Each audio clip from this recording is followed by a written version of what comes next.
Ok, ok. Bonjour à tous, bonjour à toutes. Bon. Dans cette vidéo, on va voir quelque chose d'assez spécial qui va faire intervenir la vidéo précédente, donc où j'expliquais que E exposant x, on pouvait le retranscrire comme étant une somme infinie. Voilà.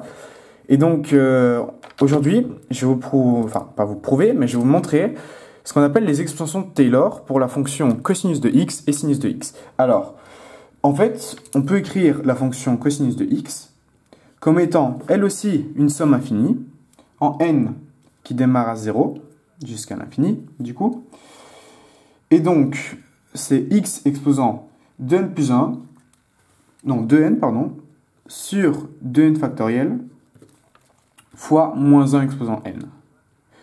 De même, on peut faire de même pour la fonction sin de x, qui est égale aussi, elle aussi, à une somme infinie, quand n démarre à 0 jusqu'à l'infini, et donc cette fois-ci de x exposant 2n plus 1 sur 2n plus 1 factoriel multiplié par, et donc, moins 1 exposant n. Voilà. Ok, bon, on est parti. Alors, comment on prouver tout ceci? Déjà, on va partir de l'exponentielle imaginaire. Alors, on sait que E exposant ix, voilà, où x est exprimé en radians, eh bien, son nombre-ci est strictement égal au cosinus de x plus i fois le sinus de x. Voilà, c'est la définition de l'exponentielle imaginaire. Ok, et on a vu dans la vidéo précédente que E exposant x pouvait être écrit comme la somme infinie, quand n démarre en 0 jusqu'à l'infini, de x exposant n sur n factoriel. Voilà. En fait, cette définition, elle est aussi valable pour les nombres complexes. Ça veut dire que je peux retranscrire l'exponentielle imaginaire, donc E exposant ix, comme étant la somme infinie, en n est égal à 0 jusqu'à l'infini. Voilà.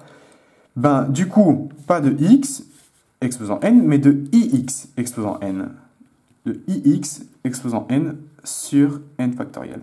Cette somme est égale, alors voilà, toujours les mêmes bornes, et donc i fois x exposant n, c'est i exposant n fois x exposant n sur n factoriel. Voilà. Et donc cette somme est égale à e exposant ix, qui est égal, du coup, à ceci, à la définition même de l'exponentielle imaginaire.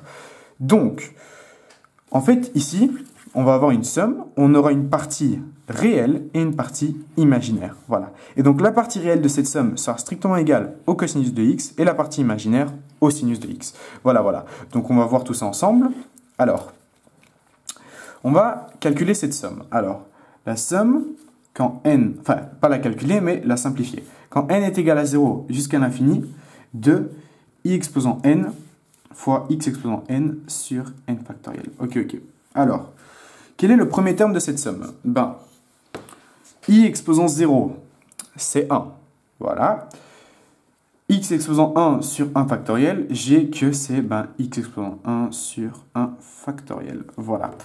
Ensuite, x exposant 0, 0 sur 0 factoriel, voilà. Ceci, c'est tout simplement 1. Mais bon, pardon, c'est ma faute. Alors, plus le deuxième terme. Le deuxième terme, c'est quand n est égal à 1. Alors, i exposant 1, c'est i.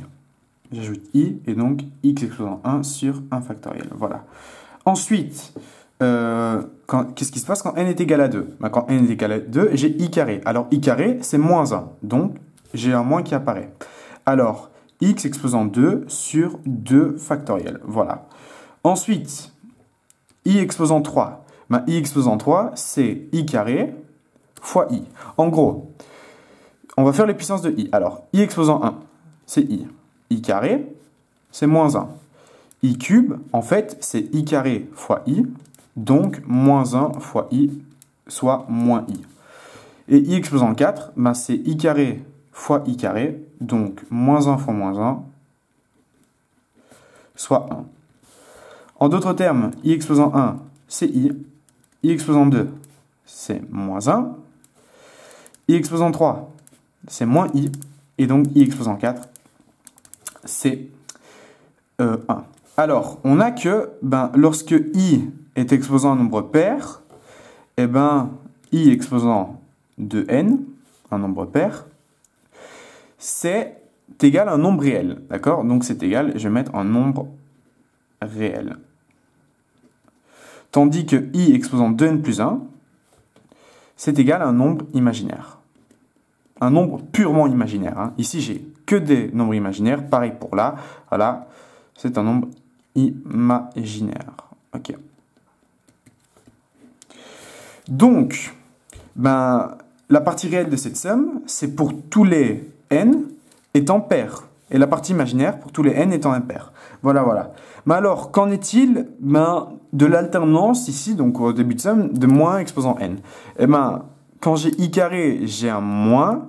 Et quand j'ai i exposant 4, j'ai un plus. Ok? Donc, qu'est-ce qui va se passer? Alors, je vais déjà retranscrire mes sommes. N est égal à 0 jusqu'à l'infini. Ok? Et donc, on va s'occuper de la partie réelle. Alors, la partie réelle, c'est quand tous les i sont pairs. Alors, x exposant 0, voilà, sur 0 factoriel. Alors ici, c'est un plus. Ensuite, j'ai x exposant 2 sur 2 factoriel, mais j'ai un moins. Alors, si je continuais ma somme, j'aurais eu moins i exposant x 3 sur 3 factoriel. Ensuite, plus x exposant 4 sur 4 factoriel. Ok, ok. Et ainsi de suite, ainsi de suite. Alors, pour un 2 factoriel, j'ai un moins. Et pour un 4, j'ai un plus. Qu'est-ce qui va se passer pour un 6? I exposant 6, c'est tout simplement i exposant 2 fois i exposant 4, soit moins 1. Car i exposant 4, c'est 1, et i carré, c'est moins 1. I exposant 8, qu'est-ce qui se passe? I exposant 8, c'est i exposant 4 fois i exposant 4. Et donc, c'est 1. Donc, en gros, si je fais i exposant 2 fois un nombre impair, donc 2k plus 1, par exemple, en fait, ceci, ça va me donner moins 1. Tandis que si je fais i exposant 2 fois un nombre pair, ça me donnera toujours 1.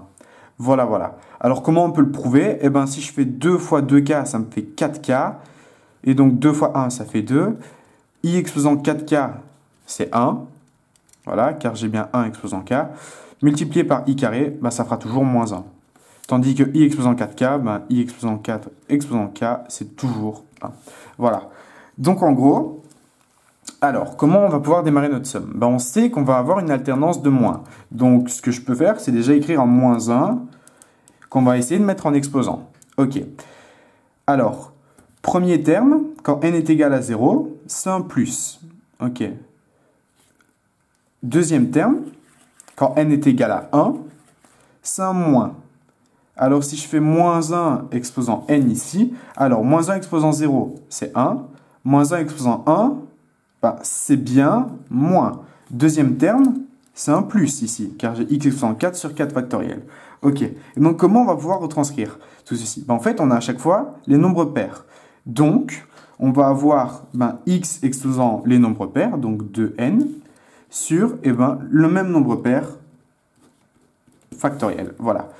Et donc, si je regarde bien, voilà, première partie réelle, quand je prends n qui est égal à 0, j'ai bien x exposant 0 sur 0 factoriel. C'est bon.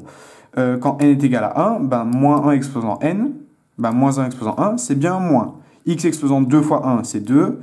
Et 2 fois 1 en factoriel, et j'ai bien 2 factoriels. Ainsi de suite, ainsi de suite. En fait, tout ceci, c'est la partie réelle de ma somme. Voilà. C'est tout simplement égal au cosinus de x. Voilà. Bon, qu'en est-il pour la partie imaginaire? Alors, pour la partie imaginaire. Alors, déjà, on va avoir les nombres impairs. Donc, ce qu'on peut déjà écrire, c'est x exposant 2n plus 1 sur 2n plus 1 factoriel. Alors, le premier terme de ma somme, c'est en x exposant 1. Donc, ici, je vais devoir démarrer ma somme en 0. Ok. Alors, le premier terme est positif. Et donc, le deuxième terme, lui, est négatif. Ok. Alors, qu'est-ce qui va se passer? On va avoir un moins 1 exposant. Alors, on a vu que le premier terme devait être positif.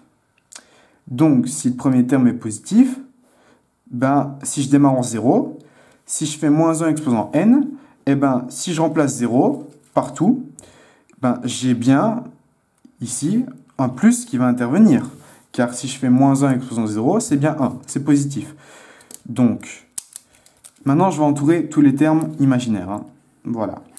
Alors, donc c'est en fait tous les nombres impairs, en exposant et en factoriel. Alors, ensuite, ben, le deuxième terme, c'est en 3. Ben, si je remplace n qui est égal à 1, j'ai 2 fois 1 plus 1, ça me fait bien 3, et donc 3 factoriel en dessous. Mais donc j'ai un moins, et si je fais moins 1 exposant n, donc moins 1 exposant 1, ça me fait bien 1 moins.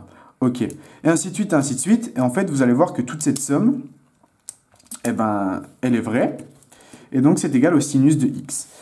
Alors, en fait, ici, ce que j'aurais pu faire, c'est mettre en parenthèse, voilà, et donc tout simplement vous mettre la partie réelle en parenthèse et la partie imaginaire en parenthèse. Mais bon, ici, j'ai pas besoin. Je sais que si j'ai un i devant toute chose de ma somme, eh ben, par définition, le i ne multiplie que le sinus de x.